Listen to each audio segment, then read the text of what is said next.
Mbote ya beno batata na bamama. Betoke baluka na kolakisa beno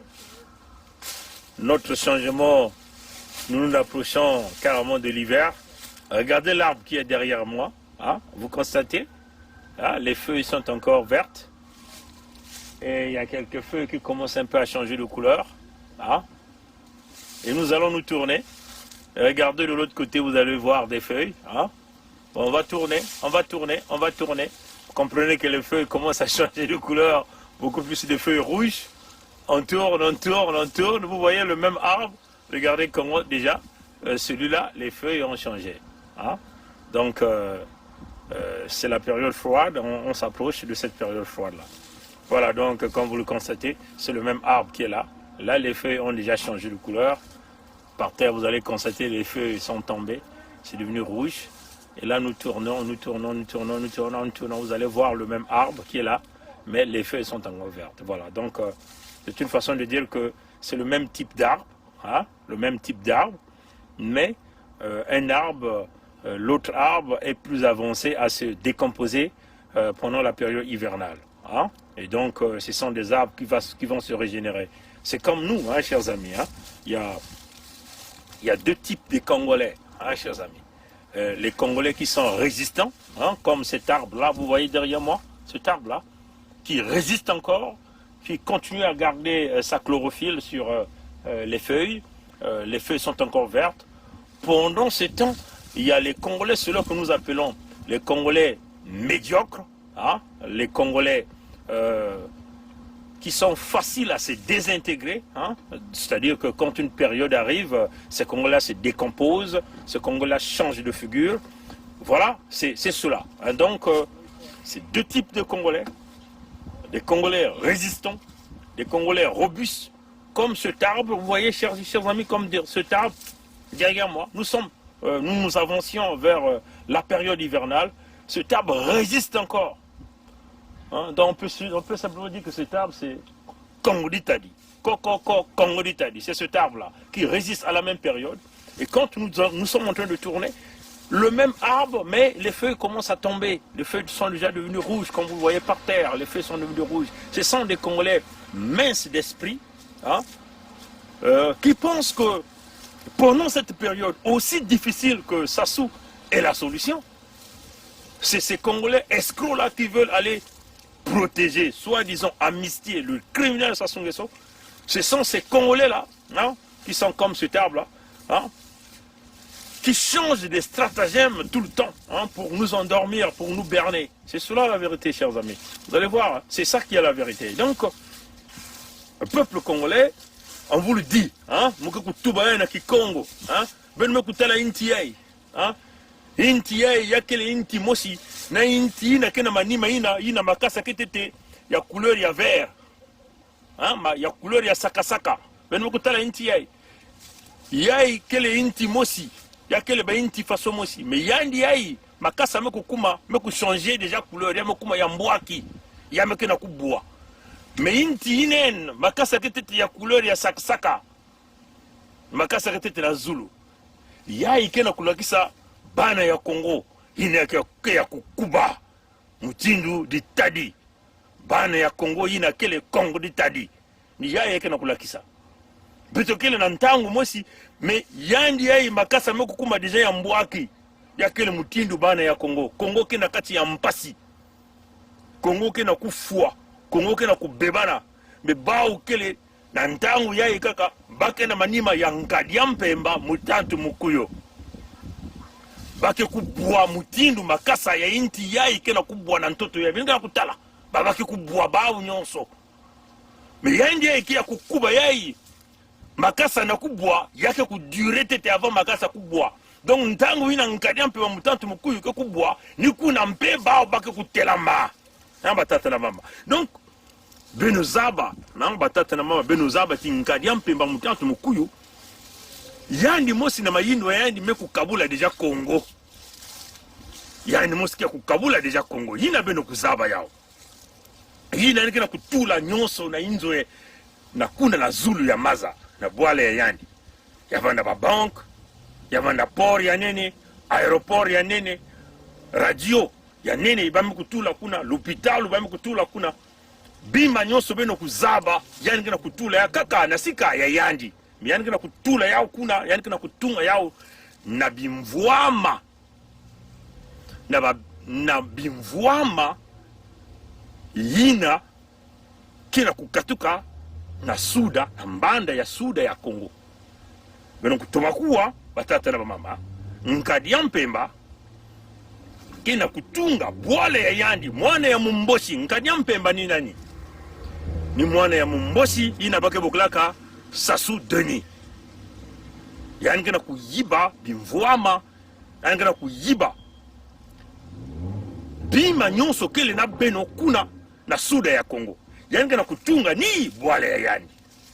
bahina nyonso kina kutubila na beno beto kukabula ku Kongo beto kukabula Kongo me yani nkadia mpemba kele jana ntwala na kukabula Kongo nina beto na kutubila beno yani kele jana ntwala na kukabula Kongo mena mayele ya yandi na ntima ya imbi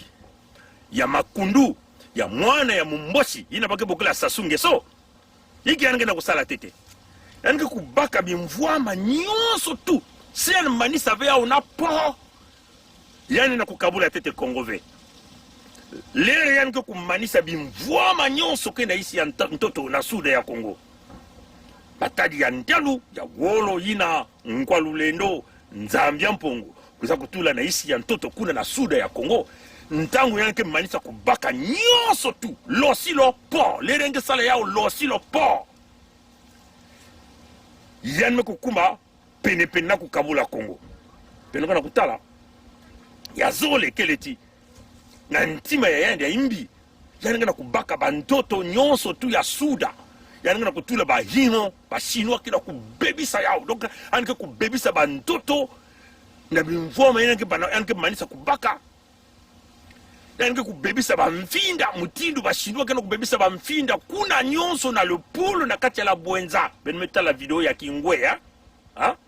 yake na babisika nyonso na suda ya Kongo na kati ya bamayombo na kati ya lokwilu mpe ni mutindu ina kusala yao yanke kubebisa beno bamaza beno zabati bamaza ya Kongo nyonso ke kuvukanaka si maza mosi kubebana yake kunata salite na bamaza nyonso beno kuzaba yao ha bampange na kesalaka mambo ya lumputi bakezondaka geographie bazaba yao yanke mbebisa bantoto yanke bebisa maza yanke kukuma diaka pene na kukabula Kongo yansuka ke vanda iki lere yanke manisa kutekisa bantoto nyonso tu ya suda ya Kongo si alme kutekisa nyonso ni kuna yanke zonza bon beni vani sosa betu kukabula Kongo betu ke kukabula Kongo yanke kubika beno na suda bantoto ikeleve maza ya kubebana bimvoma ya kumanisa beno ke kuma banzenza bantu ya nzenza na kati ya bantoto ya beno beno ke sosa lusalusu abeno na kuzwa lusalusu asiki mpia bantu ya zulu bambosi ya zulu ke tu bati beno vani sosa kukabula Kongo no betu me kukabula Kongo beno kubikana ya beno kuna beno ke kubikana beno ke jaka na bantoto ve bimvwama ikeleve nyonso ke ya kutekisa bamaza ke ya kubebana bamfinda ke ya kubebana bibulu na kati ya bamfinda me kukima me bamfinda ya beno samuti atakima mosi me kubikana kuna ve beno ke baka kaba mboko beno ke tulna bayintu beno ke ban kudila mame wo mame wo yakele tata na mama yakele diambu ya kusakana ve beno ke na kutala ya tete mutindu kusakana me yakeve lusakana po bantu ya politique mingi na suda ya Kongo bakuzaba mambo ya mbote me bame kusala iki bame kukanga baino ya bau bake na kulanda nkadiampe bamutantu mukuyu kena kupesa bau mwalu meya ya fieti bau mpe bake na kudikisa bamakanda ya bau bake na kubika nkadiampe mba kukwena na ntwala na ba projet ya yandi nyonso samu na beno bampangi ya Zulu na bino oyo bazali na nord ya Kongo tango Sassou akosilisa ba richesse naturelle akotekisa mabele nyonso tu ya sud ya Kongo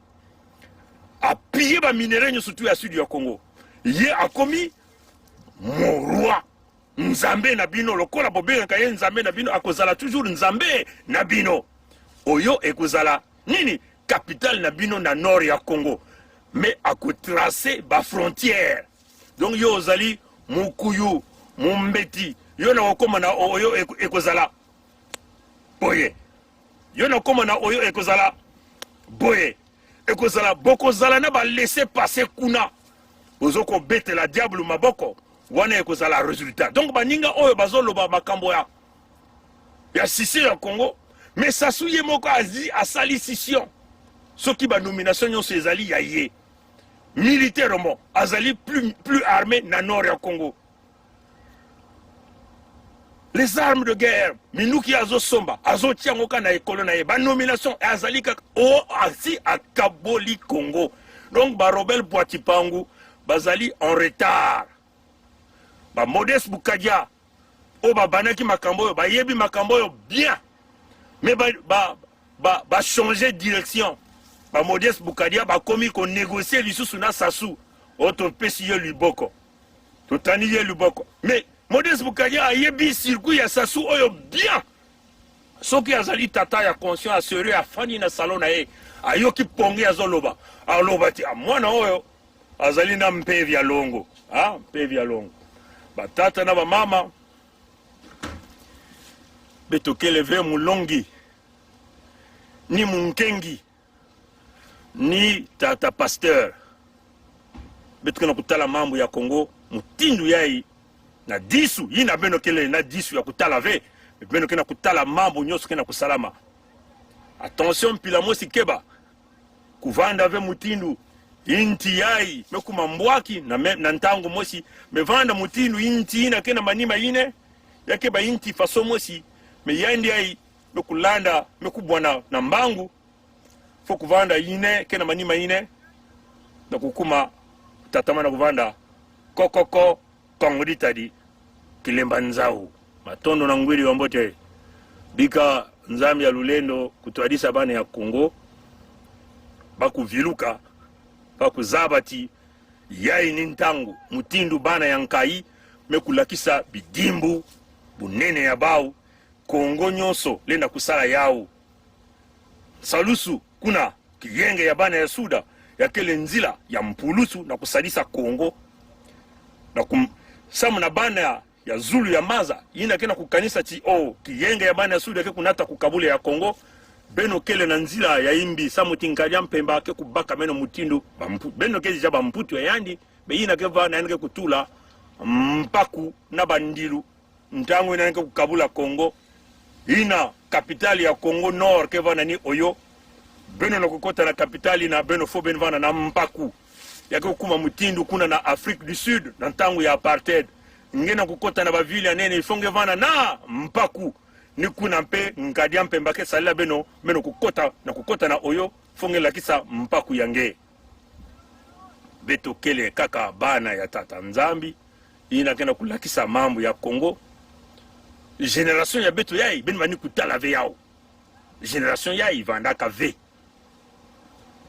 mais génération ya bakele ikwa kena kutubila beno makedika ntangu nyonso bakele ikwa bakele kaka ndambu ina tata nzambi mekusola na kutubila makedika na kati ya beno na kubasisa Congo na kati ya mpasi na kunata mpulusu lusalusu yenge kiese zola madia na suka na midi na nkokila bisalu ya mutindu na mutindu kuna na Congo kele ya tata nzambi mutindu baketu baka dibundu ya tata nzambi Congo pekele ya tata nzambi kasi na ntango ya betu na kutuba mutantu mukuyu mekutula inzo ya yandi kibendo ya yandi mekuma Congo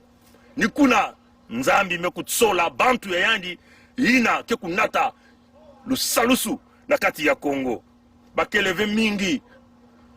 ya kele ni babana ina mekele mutindu intine ina makasa kele makasa ya mutindu makasa ya sakasaka me mingi pe kuna na Congo mekuma mutindu inti yai makasa mekuma ya mbwaki kena kubwa mingi kena nsatu ya kufungula mwelo kufungula basinga ina betu mekukanga na nkadia mpemba na mutantu ina kena kuyala na Congo depuis ngonda ya tanu ya mvula yana kilungu ya ntete Congo ke ya kukangama baka kutula ba chaîne na ba kadena ina bidimbu katoka kana sika yandi mosi tata nzambi na bampeve ya le Congo kasi bana ya le Congo ya kaka me kunata carte na kusosa kufungula Kongo beno tuwa na bao ya kile kiadi ngile na kufungula ve mutantu ina bami kukanga ina ba commencer kuyoka kasi singeme kufungula yandi yani kunyengisa Kongo nyonso beno kuzaba diambo mwesi bayina kele na fungula ya kufungula yao bakele kuna ve batondo na ngwili mamote bitoke tatamana na kunwani na bwala ya beto kaka na milumge kuiza batata na mama beno kuyindula ya kele mambo ya ngolo mambo ya kimpeve kunwani na Kongo ya kele tete na kimpeve samuti nkadia mpemba kia kunata Kongo ntama betu mekuna kuzukula kote yani kele betu mekuzaba yandi nani yani kele kote yani kana kubumama na kati ya maza ina betu mekutala yandi meso nanga kinumge kuiza